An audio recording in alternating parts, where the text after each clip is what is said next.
and welcome to another conversation on life shifts. Carol, Narcisse, Hi. my friend, and Hi, I am Charlie. Charlene Fagan. We're here to speak today with some students from the University of Technology. Today, we're really focusing on how they are impacted by COVID 19. We know their lives have been greatly disrupted, and so we've decided to bring them on and hear what they have to say. We want to hear from them. So I'm going to introduce them as they appear on my screen. So I have Cory Brown, who is in St. Vincent. Hi, Cory. Hi from Jamaica. Hello, miss. Okay. You will hear them calling me Miss because they're my students. Okay, so you'll hear them referring to me as Miss. All right, then I have Shakeem Fuller, who is in Jamaica. Hi, Shakeem. Okay, and Alicia Brown. I hope I pronounced your name properly, Alicia. So Alicia is also in Kingston, Jamaica. So Carol, let's welcome them. Well, welcome and hi, Charlene. Hi, everybody. Hi. So glad we have another day. That we're alive, we're well, and we can have this conversation. Cory, your background is absolutely stunning. I told him. Uh, yes. Huh? Thank you. Thank you. Talk. No, is it a photo or is that actual? What is that we're seeing as your background? Oh, it's a small island right off of St. Vincent. It's one of the Grenadine Islands, young island. Amazing. Oh boy, talk about blessed. You've got it in abundance and running over. All right, so maybe we should start then with Cory, who is farthest away. Cory, like all other students, you're out of school. Um, so talk to us about that experience of so far not being able to have your routine, your educational routine going. Well, I actually find it kind of hard because normally when I'm in Jamaica, it's all about school. And then when I come back to St. Vincent, it's about relaxing. So now I came back to St. Vincent, but I still have to go to school. So I'm not really used to doing schoolwork here because the last time I did schoolwork here was Cape, and now I have to do my university work in St. Vincent. So it's a little harder because you have to be a little more dedicated because it's easy to just not do the schoolwork and get distracted when you're at home, comfortable. Yeah. Let's remember to mute all ours when someone is speaking. That might reduce the interference. So Charlene, you could mute as well for now. So Cory, what year are you? Or you are at UTech. What year student are you? I'm a third year civil engineering student. And so you've been gone back home to St. Vincent since when? Um, I think I've been home for a month and a half, so I probably left sometime in March, like the 18th or 20th. Mm-hmm. So you're saying the adjustment of being back home. I mean, one would think that home would be your comfort zone. Well, yes, home is my comfort zone, but when I come home, it's all about meeting friends and doing stuff I wouldn't get to do in Jamaica, like going to the beach every day or diving. So now that I'm home, but I still have labs and tests and assignments, I actually find it hard to do the work originally in the beginning because I'm just not used to it. It's getting better now after a month. Okay, I wanted to ask Cory about the adjustment back home. Obviously, as you've said to Carol, it's not so easy to get focused on schoolwork because normally you're here and you have a rhythm here. How about just life in general right now for you in St. Vincent? How is that? I mean, we're in the era of COVID, and that's all the conversations around everybody speaks about that. So obviously, I'd like to know how things are for you there with the whole COVID thing.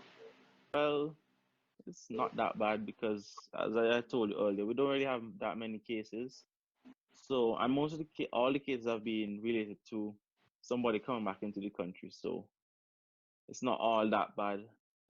Some people, there have been some measures put in place, like in Jamaica, business houses being reduced and the social distancing, so not that many people allowed in stores. But I I just stay home, so I hardly leave home, so it's not that bad for me. Okay, I imagine, Carol, that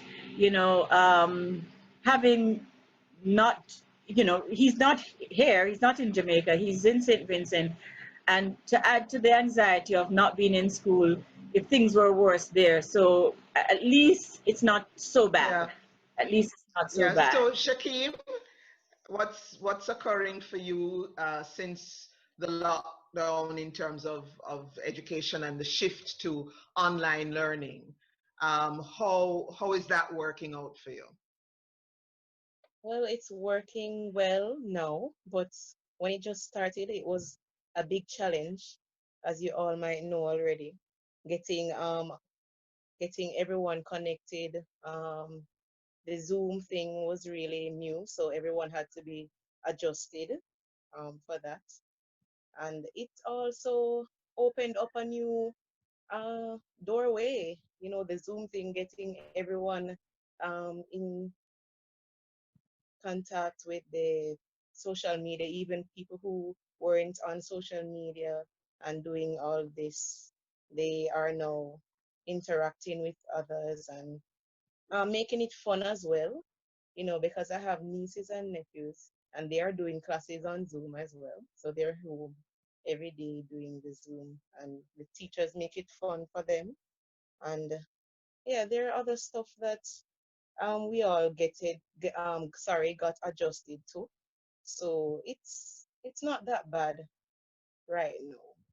So I'm doing well, pretty well, and I Mhm. don't leave home much, as Cory mentioned with him. So Alicia, Hello. hi. I would say the same as Shakim. It was hard for the first few days, well, few weeks probably, and but afterwards it got better. The classes were good. I'm currently in exam period right now, so that is good as well. Yeah, What everything was hard to begin with? Why was it hard? What about but the adjustment was hard?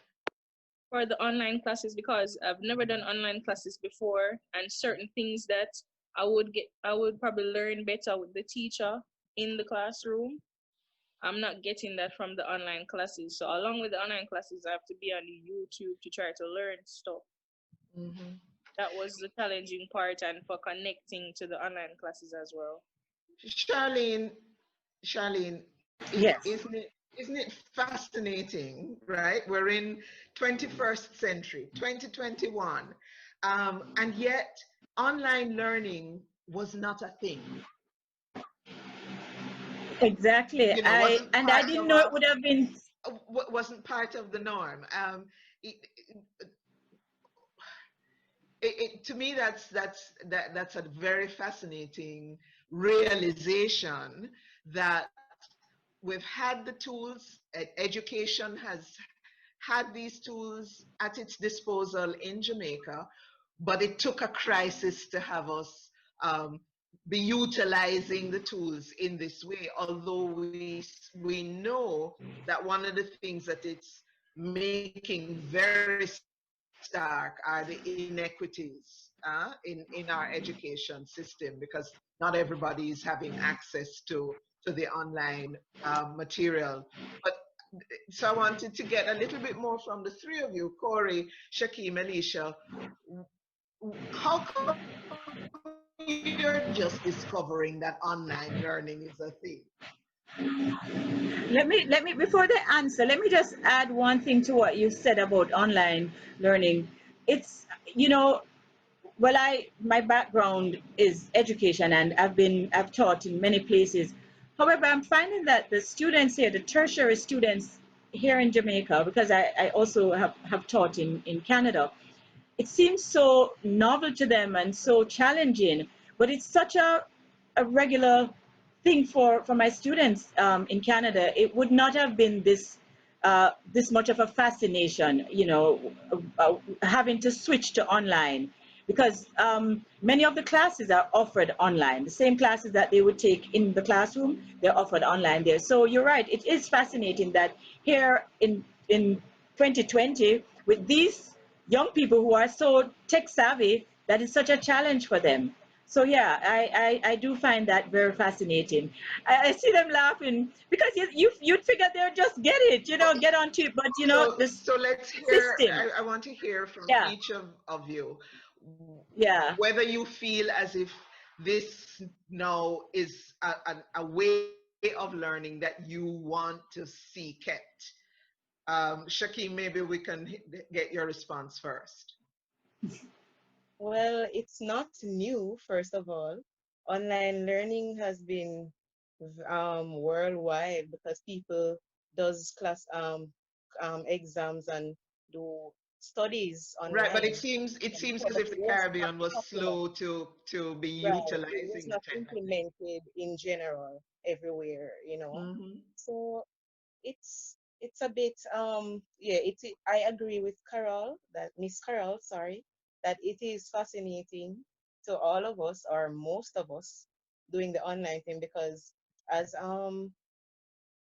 Alicia, right? That's Alicia. Alicia mentioned that it's hard and it was difficult in the first phase because, you know, it's my first time doing exams or classes or anything to do with studies online as well.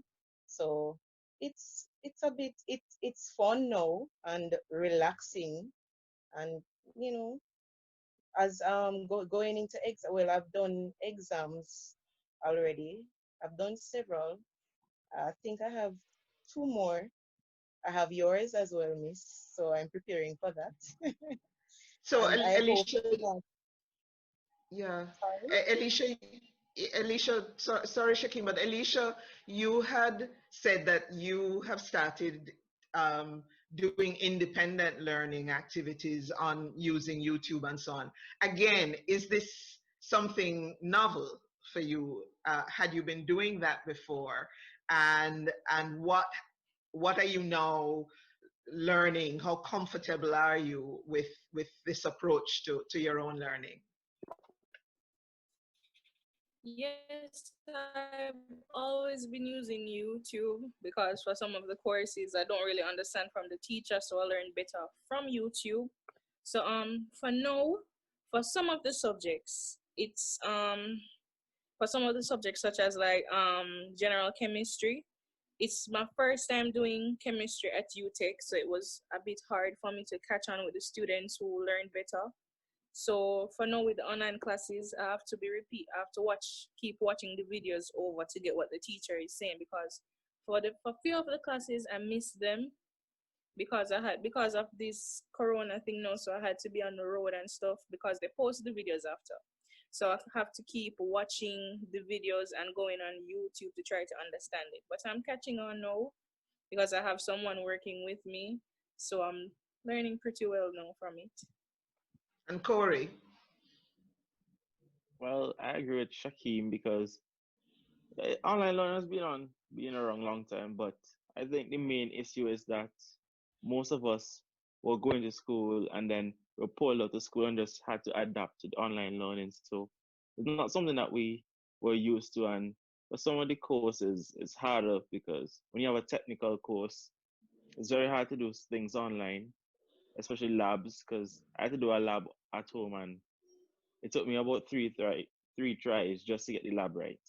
how does that But work? How do you do lab at well, home? What did that take? But the lecturer he gave us the write up, and then it was a simple lab. We just had to check the air quality of our neighborhood. But Hmm. because you're not in school and you don't have the full guidance, because if you're doing something wrong, the lecturer could say, "Well, that's wrong," and he'll show you what to do. But when you're doing it at home, you have to sometimes figure out on your own and go on YouTube. But I think that they should keep the online thing, but because the videos, when the lecturers record the videos, you could actually then go back and look at it. And if you don't understand, you could just look at it again instead of just going to class, not understanding, then go home and just never understand. Mm-hmm. So So, it sounds Charlene, like it yeah, sounds I mean, yeah. it, Sorry, Carol. go ahead, go No, ahead. I was just saying it sounds like there are some advantages to the online learning because you can, as you say, you can go back, you can review, you can repeat. When you're in the classroom, once a teacher has said what he or she has to say, then that's it, right? And there's limited time for interaction in the classroom. So I imagine that this might be an advantage. Are you then saying that you could do this? This could be a thing, Um, guys? maybe, but not for everything. For some subjects. Yes. Well, to add to that, I will agree with you, Miss Charlene, because normally, well, in econ, Miss will just give us the slides and we have to go through all that. Some slides are long. But since the online thing, she has been doing voiceover along with the slides so we can understand it better, and I appreciate that. So it has been more more easy. Can I add another thing, Miss Pagan? Sure, sure, sure, Alicia.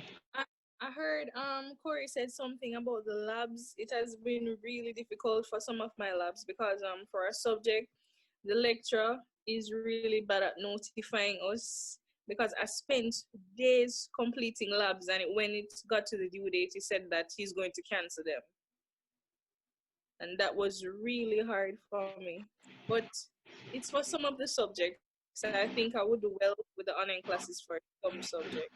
So what I'm hearing is that the increased use of online learning is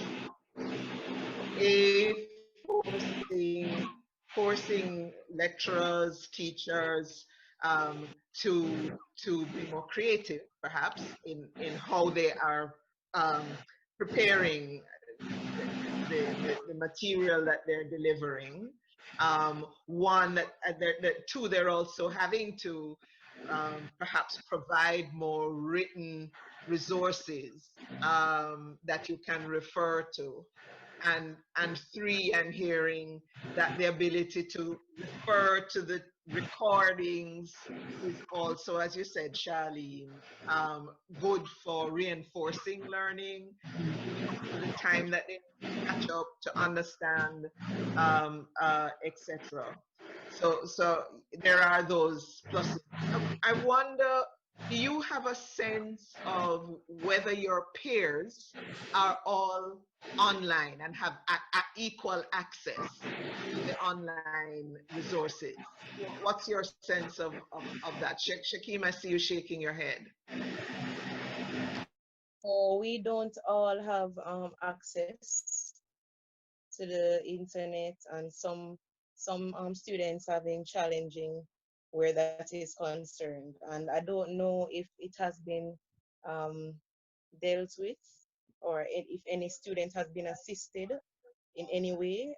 I'm not sure, but there has been difficulties with students being having to go online and to do online classes and all of that. So I don't know, but I think UTech sent out a post. One of the time they sent a post saying if any students having difficulties, and so they should contact so and so. So I don't know how that they went about that, but yes, some students were having challenging where Yeah. that was concerned. And do you have a sense whether it's a lot of people or it's a few people?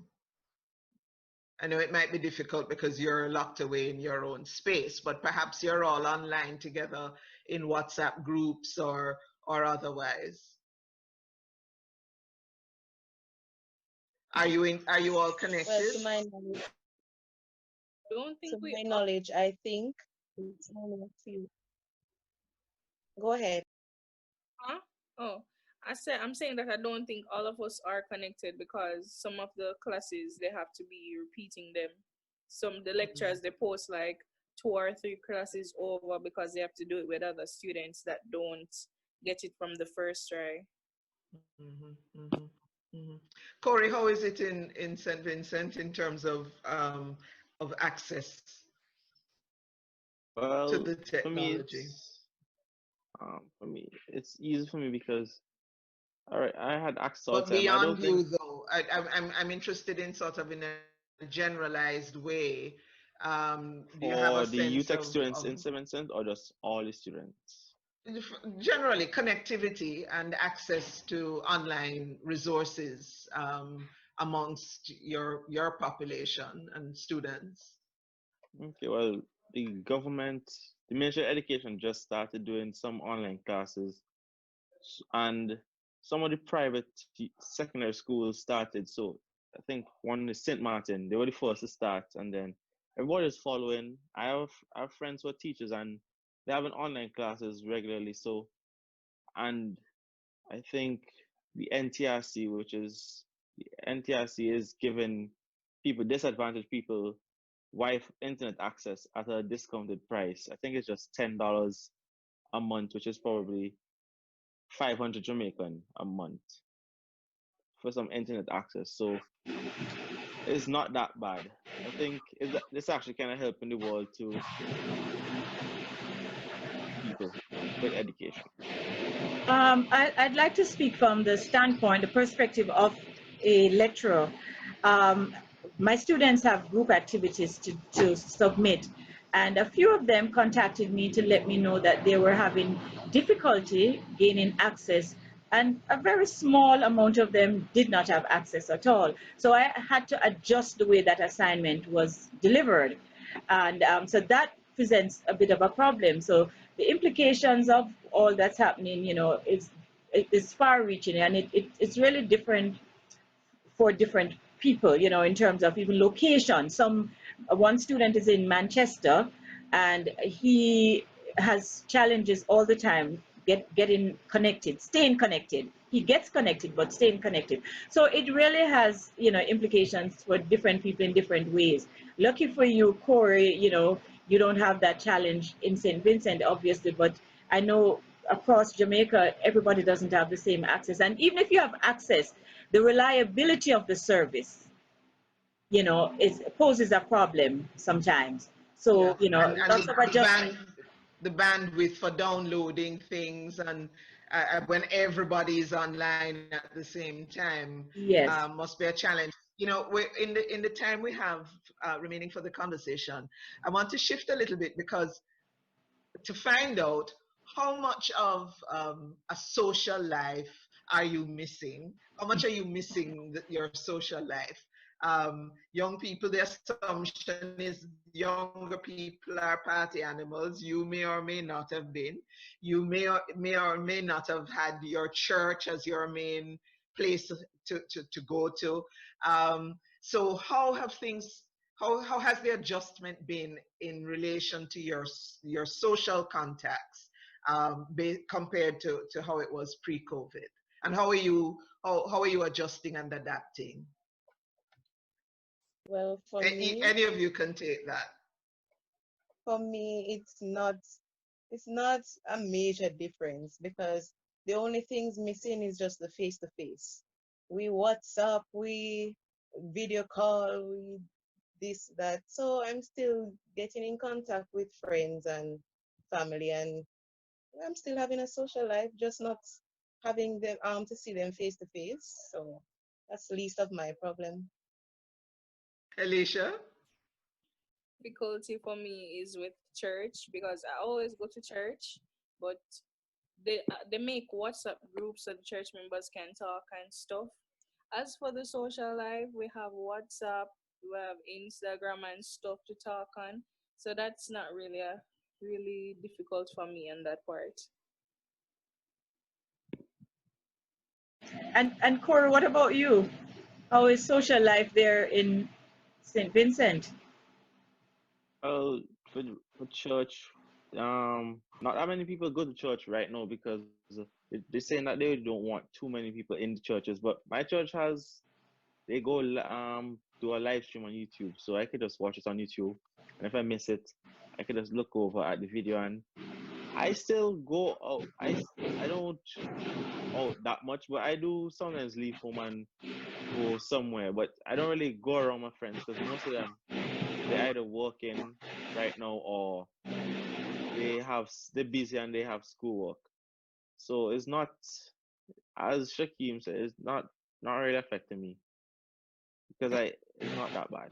Yeah, all right. So give us one word, each of you, for how you are feeling about the future. The world is in a moment of great turnaround. We don't know. Everybody's talking about the fact that all going to have to adjust to new normals. Um, how is this? How is this leaving you feeling about your future as young Caribbean people, with lots of years ahead of you, and with ideas about what life was going to be like before COVID came along? How are you feeling about your future at this? I don't think that world is still going to be the same. Um, I really don't think it's going to be the same because it hasn't reached its peak yet. I don't think over just getting larger and larger. I don't even think that school will be starting soon. Maybe we just have to pray on it and hope that it ends soon so we can try to get back to normal. So if you had a word to describe how you're feeling, what would that word be? Um, I'm not sure. I mixed feelings. Yes, it's mixed. Don't really know. Shakim? Oh, Shakim? sorry, I was talking to you. Yes, Miss. Well, as Alicia said, I have mixed feelings about the future. Very, I don't know what to expect, honestly. And I don't think things will be back to norm anytime soon, or even if the COVID wears off. I think people, the way they are adjusted to this lifestyle already, as how things shifted, I think they would still be in that phase. Like everybody just, when people cough, them still looking around, and all that energy is still going to be present. It won't go away just like that. So we all have to just take it a day at a time and say, let's pray and hoping that it will get better because the numbers won't decrease, it's only expanding. All right, Corey, what about you? What I word? would Give say us one word. We're running out of hopeful. time, so give us one word. I would say hopeful. Hopeful. But that's nice to hear. That's really wonderful to hear. And I really am anxious, very quickly, Corey. What makes you hopeful? I think that this whole thing can actually positively affect the world and make us realize that we need to be a little more prepared for some certain things to happen and put in better measures to prevent something else like this from happening again. Well, there it is. So thank you, Shakim, Alicia, Corey, for this conversation with you, just checking in with younger folk. So, it has been a pleasure to talk with younger people, to check in on how they're adjusting to all the changes that have occurred all around us. Um, Charlene, if there's anything that we can share with Corey, Shakim, um, Elisa, who had to leave us. Um, I would say that knowing that life is about change is important. Um, that we don't control much really when you get right down to it. to it. So then we have to always live in a way that has some capacity to adapt and to not be rigid about what we will and will not do, and not to set limits for ourselves, because as human beings we have a huge reserve of capacity to adapt to new situations and to apply our own intellect to the situation to make it better. Right. And for me, I'd like to say to them, just hang on in there. You're going through what we're all going through, a storm, right? And as I heard someone said recently, it's a storm. We're not necessarily on the same boat, but we're going through a storm. And I'll say, just give thanks. Get up each day and give thanks. There's so much to give thanks for. When you look at what's happening out there, in North America, in Europe, we have much to give thanks for. So my thing each day is, as soon as my eyes are open, I don't have a fever, I don't have a cough, I feel good, I give thanks. So that's what I'd say. Young people, just give thanks, right? And I know you're conscious enough to understand what's happening. It's the first time for all of us. It's not like Carol and I, although we're ancient to you guys. It's not like we've been through this before, but we've been through storms before. So just give thanks. Give thanks. In your own way, give thanks. So that's a good note on which to end conversation for today. Thank you so much, Charlene. It's always a pleasure to meet up with you virtually. And thanks to Cory, Shakim, and Elise. Thank you, guys. Peace.